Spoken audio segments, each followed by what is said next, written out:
श्री स्वामी समर्थ. मला एक आज तुम्हाला अनुभव सांगायचा आहे. माझ्याबद्दल नाही, माझा अनुभव मी नक्की शेअर करणार आहे स्वामींबद्दल, पण तुम्हाला हा एक अनुभव एका व्यक्तीबद्दल म्हणजे एका स्त्रीबद्दल सांगायचा आहे. ती आपल्या चॅनलला फॉलो करते, सबस्क्राईब देखील केल्यानं आपल्या चॅनलवरचे भरपूर सारे व्हिडिओ पण बघते. तर तिनं मला कमेंटमध्ये असं सांगितलं की ताई, माझा पण अनुभव तुम्ही एकदा स्वामींच्या व्हिडिओबरोबर तुमच्या चॅनलनं अपलोड करशाल का? मी हो असे उत्तर दिलं.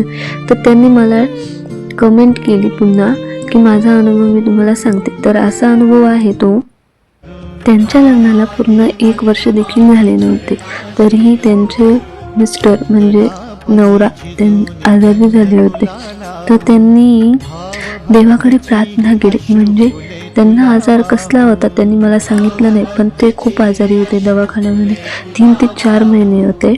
त्यांनी स्वामींची प्रार्थना केली, स्वामींना विनवण्या केल्या, स्वामींचे खूप सारे नवस घेतले. अक्कलकोटला अक्षरशः वेटांगळ घालायचा नवस घेतला आणि त्यांनी कंप्लीट 6 महिने दवाखान्यात काढले.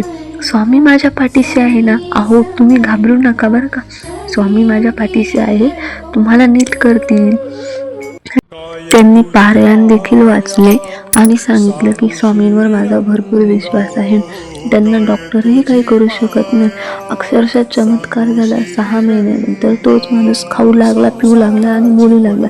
आणि त्याच माणसाने देखील त्या स्त्रीला अक्कलकोटला नेलं आणि वेटांगळ घालायचा नवस पूर्ण केला. अख्खी रात्र म्हणजे 1 किलोमीटरचा वडाच्या वृक्षापासून तर स्वामींच्या दरवाजापर्यंत त्याच माणसाने त्या स्त्रीला दरवाजापर्यंत देखील नेलं. ते पंखाने गुनियातून वरती काठी ठेवून, म्हणजे जिथपर्यंत माप मोजलं गेलं तिथून पुढे त्यांनी वेटांगळ घालायचं असा पूर्ण त्यांनी नवस केला. आणि मी त्यांचा अनुभव तुमच्यापाशी शेअर करत आहे.